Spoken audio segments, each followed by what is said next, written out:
Samedi, 21h30 sur la CRTV, Télévision nationale du Cameroun. Édito est une émission qui aborde les préoccupations nationales telles que reprises en semaine par la presse. On va beaucoup évoquer l'austérité des réalités économiques. Celle de ce 4 mars 2005 fait une revue de réformes économiques engagées depuis les milieux des années 1980. Entre 1985 et 1993, le Cameroun a connu une forte récession caractérisée par une baisse des PIB et une chute des 40% de la consommation par habitant. Depuis lors, le pays tente de relever la tête avec une croissance annuelle des 4 à 5%, largement soutenue par les investissements directs étrangers sur fond de privatisation d'entreprises publiques. Privatisation qui suscite toujours des appréhensions.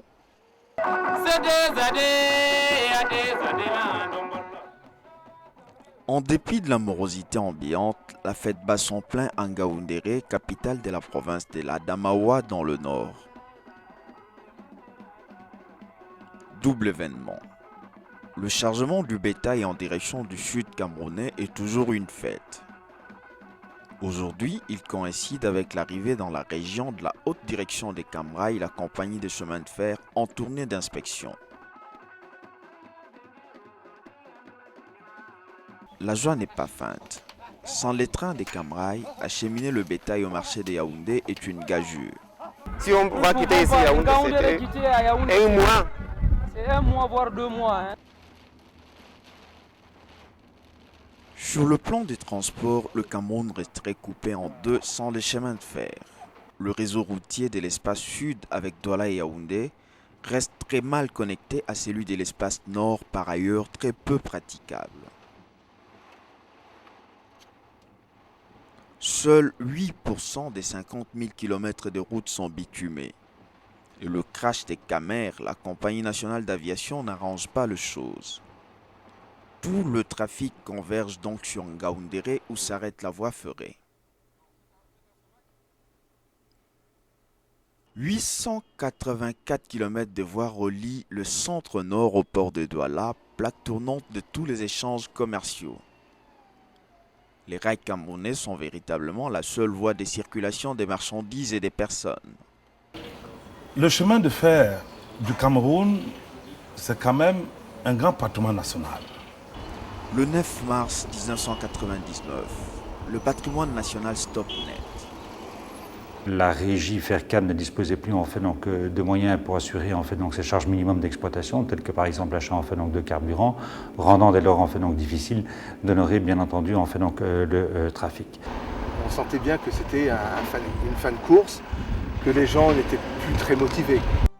Le 18 mars, un communiqué du ministère des Transports lu sur les ondes de la radio nationale annonce la mise en concession de l'activité ferroviaire pour une durée de 20 ans.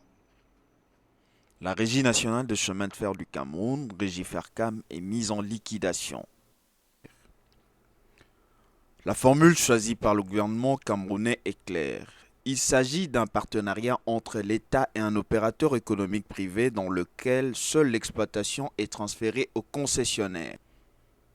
Les infrastructures existantes ou à créer sont propriété de l'État. Les biens du domaine ferroviaire mis à disposition seront rendus en fin de concession. Camrailles verse à l'État une redevance annuelle en contrepartie de l'utilisation des infrastructures. L'utilisation du réseau ferroviaire concédé reste ouverte à d'autres opérateurs si le concessionnaire n'honore pas ses engagements. La nouvelle société procède à l'acquisition-vente de l'ensemble du matériel roulant. 28 000 milliards de francs CFA, soit plusieurs millions de dollars américains. En plus, Camrailles s'oblige à mettre en œuvre un programme d'investissement prioritaire, à assurer la protection de l'environnement et à s'acquitter de ses obligations fiscales de droit commun. Mais l'État camerounais a aussi des obligations. Versement d'une contribution pour compenser les obligations non commerciales imposées aux concessionnaires, contribution à l'entretien des passages à niveau, prise en charge de la question des agents déflatés de la régie Fercam et mise en place d'un comité de suivi de l'exécution de la concession. Le décor est planté, mais le repreneur n'est pas encore tout à fait prêt. Tout n'était pas en fait donc bouclé au niveau, entre autres, en fait donc des financements extérieurs, parce que ça a été un des gros soucis. Nous avions dans le chef en fait donc des bailleurs de fonds des intentions en fait donc de financement qui avaient été donc mobilisées, mais malheureusement en fait donc les contrats proprement dits de financement étaient toujours en fait donc en négociation. La situation n'est guère reluisante. 3005 agents sont transférés à Cam Rai. Ils ont en moyenne 20 ans d'ancienneté et 46 ans d'âge. C'est beaucoup. Le métier des cheminots est rude. La longueur des tractations pour la mise en concession a complètement démobilisé le personnel, par ailleurs privé de toute information. La faible productivité est alors à la mesure des maigres salaires, des grèves à répétition, de la forte résistance au changement et de la couverture médicale inefficace. Si le personnel technique d'encadrement accuse un fort déficit, le personnel d'exécution technique, lui, est bien en place. Nous avons été formés par la régie. Cam Rai nous a trouvés formés. Hélas, la régie n'a pas spécialement soigné la voie. Les rails ont vieilli, les ponts, les viaducs et les tunnels n'offrent plus de sécurité. Les moyens d'intervention sur la voie sont maigres. Cam Rai a hérité d'un chemin de fer en mauvais état, de manière générale. Le vieillissement était avancé et les déraillements étaient fréquents. Les ouvrages de génie civil occasionnaient également des accidents ici et là. Ça tangue, ça serpente sur de longs tronçons et les déraillements ne se comptent plus. Donc on tournait, c'était vraiment pénible. On mettait beaucoup de temps en ligne. On pouvait quitter Douala le matin pour arriver le lendemain dans la nuit à Zeka. Le matériel roulant ne vaut pas mieux. La diminution drastique des subventions de l'État à l'ancienne compagnie des chemins de fer a conduit à l'absence quasi totale d'investissement. Le 22 mars 1999, 24 locomotives de ligne et 21 locomotives de manœuvre roulent encore tant bien que mal. Le premier chantier est celui des ressources humaines. Il faut rassembler, galvaniser les troupes. Il y a des personnes qui sont parties suite à un programme, n'est-ce pas, de départ motivé. Et nous avons en même temps, il ne faut pas ignorer, nous avons en même temps procédé à un certain nombre d'embauches de ressources nouvelles, de ressources jeunes, pour, n'est-ce pas, compléter les zones d'activité pour lesquelles nous n'avions pas de ressources compétentes. Les mots seuls ne suffisent plus à obtenir un bon rendement. 3 augmentations successives des salaires, une discipline des fers, une bonne politique de formation ont contribué à relever la hauteur des prestations de chacun. Dès le premier exercice, 1200 agents ont été recyclés pour plus de 100 millions de francs CFA. Ce que je peux vous dire, la relève ne pose pas de problème. Moi qui vous parle là, j'ai déjà plus d'une 50aine d'années et je suis convaincu que le jour où je m'en irai, il n'y aurait pas de problème de relève.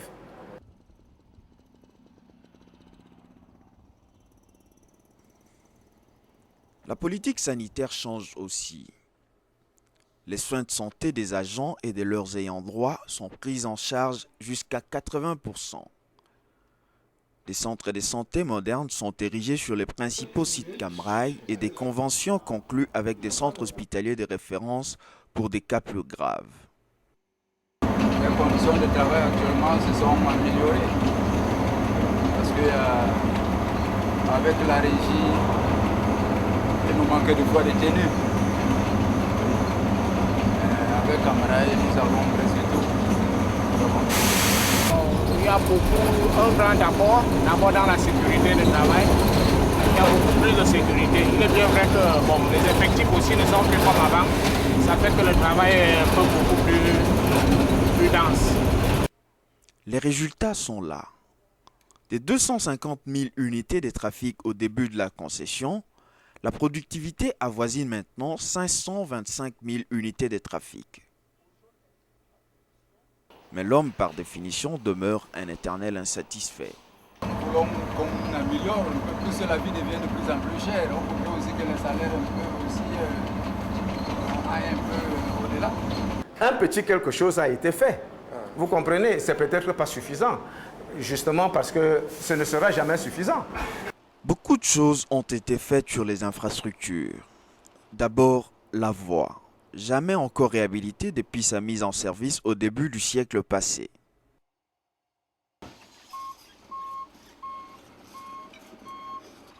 « 1008 km de voies principales, 237 km de voies de service et le tout à réhabiliter sans interrompre l'exploitation.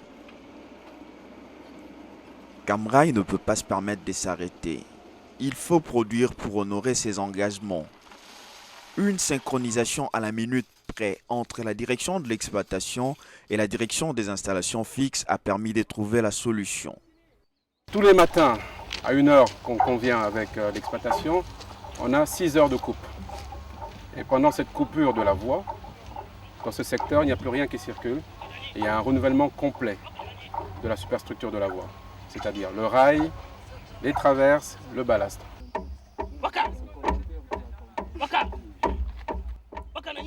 Il est 11 heures. Quelque part sur le réseau, on travaille d'arrache-pied. L'importance d'une main-d'œuvre jeune s'affiche clairement. Chaque seconde compte. Ici, dès 15 heures doit passer un train. Il faut donc terminer dans les délais. Il en va de la survie de l'entreprise. Les travaux de réfection de la voie ont été attribués à Sotrafer, une entreprise tunisienne qui a remporté le marché avec un sous-traitant camerounais, l'entreprise Citrafer.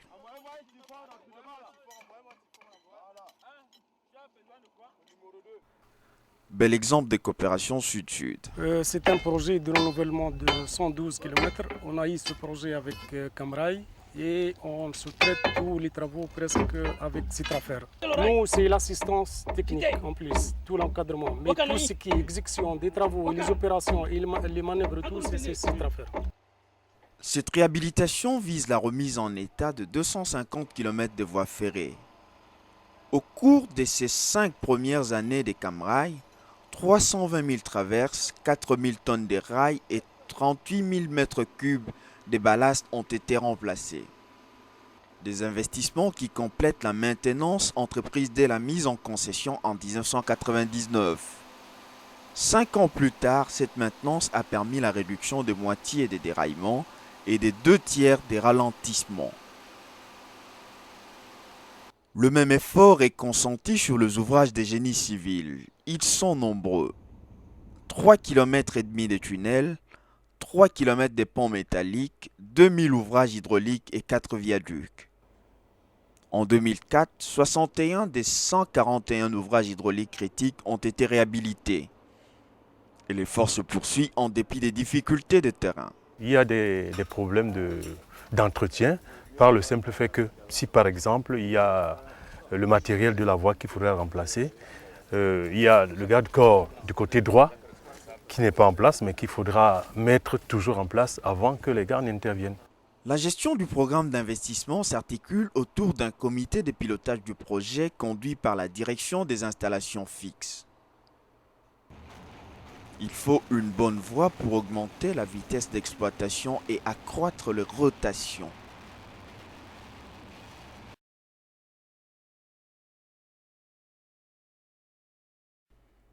Pour rouler plus vite, il faut aussi des trains bien entretenus. C'est l'affaire de la direction du matériel. L'essentiel des préoccupations de la direction du matériel consiste à rattraper le retard des maintenances enregistrées au cours des dernières années, essentiellement sur le matériel moteur.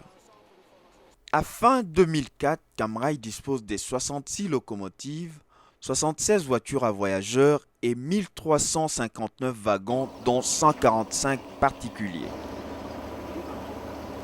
Le travail se fait dans le courant de l'après-midi, puisque les locomotives repartent principalement le matin pour les trains de marchandises. Donc les locomotives rentrent dans le courant de l'après-midi pour des opérations normales de maintenance. Et ces opérations sont normalement terminées avant minuit et les locomotives sont remises à la disposition de l'exploitation à partir de 3 ou 4 heures du matin. Pour les entretiens généraux, les ateliers centraux des Bassa à Douala entrent en action. Côté matériel moteur, les locomotives sont entièrement démontées et les différentes pièces visitées de fond en comble.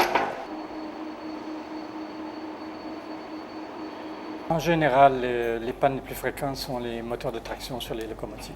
Vous avez un petit peu un exemple ici d'une BB 1100 où est-ce qu'on, ni plus ni moins, on a totalement déshabillé et nettoyé et présentement elle est prête à être remontée. La même opération s'effectue du côté du matériel remorqué, voitures et wagons. Ici, une autre idée de génie contribue à mettre à la disposition de l'exploitation des plateformes multimodales. Dans un premier temps, nous avons mis des cavaliers pour permettre le transport du bois scié sur les mêmes plateformes. Et dans le transport des conteneurs, nous pouvons prendre sur cette plateforme 2 conteneurs de 20 pieds. Alors, pour une raison ou pour une autre, nous pouvons avoir beaucoup plus de conteneurs de 40 pieds. Et dans ce cas, on bascule cet élément et nous prenons un conteneur de 40 pieds. Les efforts conjugués des ressources humaines, des installations fixes et du matériel roulant permettent à la direction de l'exploitation de s'acquitter de sa tâche. Les défis sont multiples. Accroître les parts des marchés, réduire les coûts de production et les délais d'acheminement et transporter dans les meilleures conditions de sécurité. Actuellement, nous utilisons le trafic de marchandises pour financer le trafic de voyageurs, malheureusement. Bon, mais il faut savoir que notre métier, c'est en fait le trafic de marchandises. 90% des trafics ont pour origine et destination Douala. Les marchandises ne manquent pas. Déjà au premier exercice, la direction de l'exploitation a doublé le tonnage transporté, passant de 850 000 tonnes de la régie Fercam à plus de 1 500 000 tonnes. Ce chiffre est passé à plus de 1 800 000 tonnes en 2004. Le bois est le principal produit transporté, sous forme de grumes ou de bois ouvré.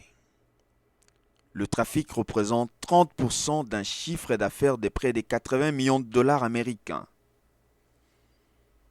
Avec les hydrocarbures, le coton et les conteneurs suivent en bonne place. Dans le même souci de compétitivité, un terminal à conteneurs a été créé en Ngaoundéré. Les balles de coton couvrent des larges espaces. Les clients sont satisfaits. Camarade, on est satisfait de tous les côtés. Ah oui. En fait, nous préférons quand même la caméra. Bien sûr. Ce sont eux qui nous écoutent, qui comprennent notre problème et qui cherchent quand même à nous aider. Oui. Les prévisions 2005 tournent autour de 1 milliard de tonnes kilomètres. Pour atteindre ces résultats, Camrail compte sur un solide partenariat avec d'autres transporteurs, notamment des transporteurs routiers. Exemple, United Transport Africa, UTA.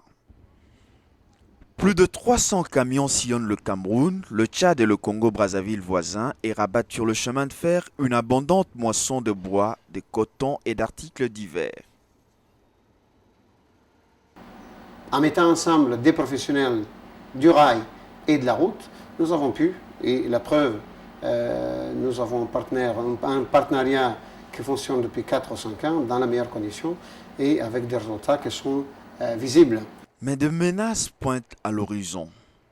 La construction de nouveaux axes routiers, les réglementations sévères dans l'exploitation du bois dans les pays voisins. La bataille continue même au chapitre du transport voyageurs. Le trafic est encore dense entre Yaoundé et Ngaoundéré. La faillite des Camers ainsi que le coût élevé du transport aérien ne laissent pas beaucoup de choix. Mais sur l'axe Yaoundé-Douala, le sort est scellé. La vitrine du chemin de fer, c'est le transport des voyageurs. Mais malheureusement, en matière de trafic voyageurs, nous ne gagnons pas de l'argent. Il faut être honnête de reconnaître que nous avons perdu la bataille contre la route.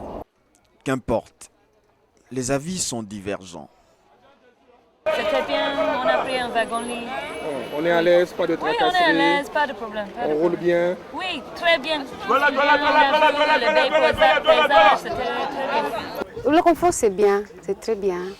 Il y a aussi la sécurité. Et nous sommes calmes quand on voyage dans le train.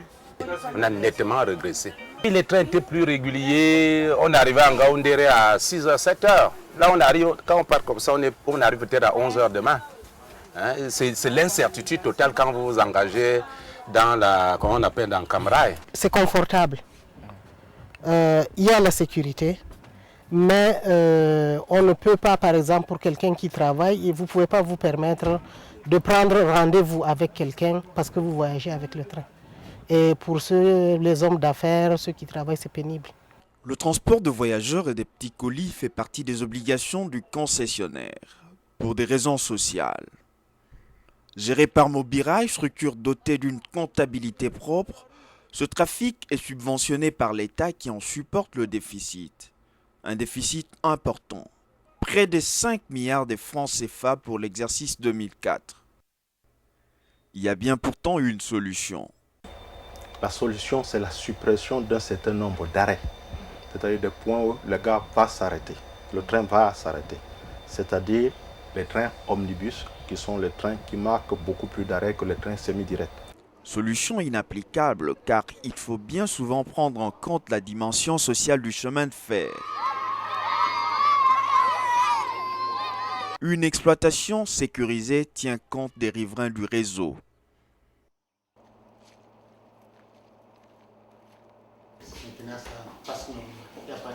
La direction des Cam Rai, qui l'a si bien compris, entretient de relations étroites avec le pouvoir coutumier et les communautés locales. La santé, ça va très bien. Oui. Très bien.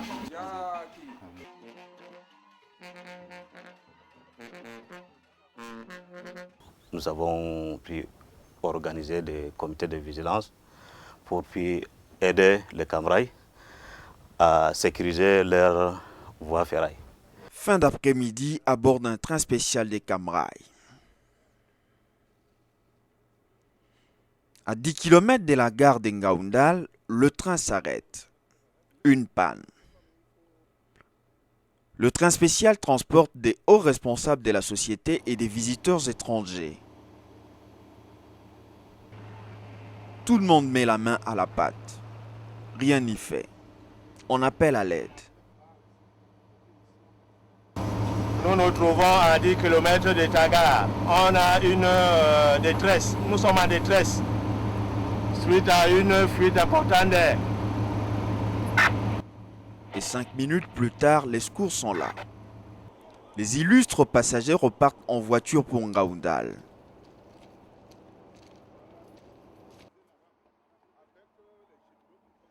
Et là, surprise. Ils arrivent presque au même moment que le train spécial déjà dépanné.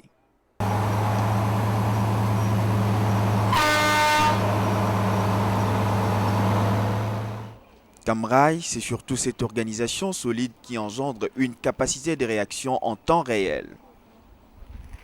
Les machines n'ont pas changé.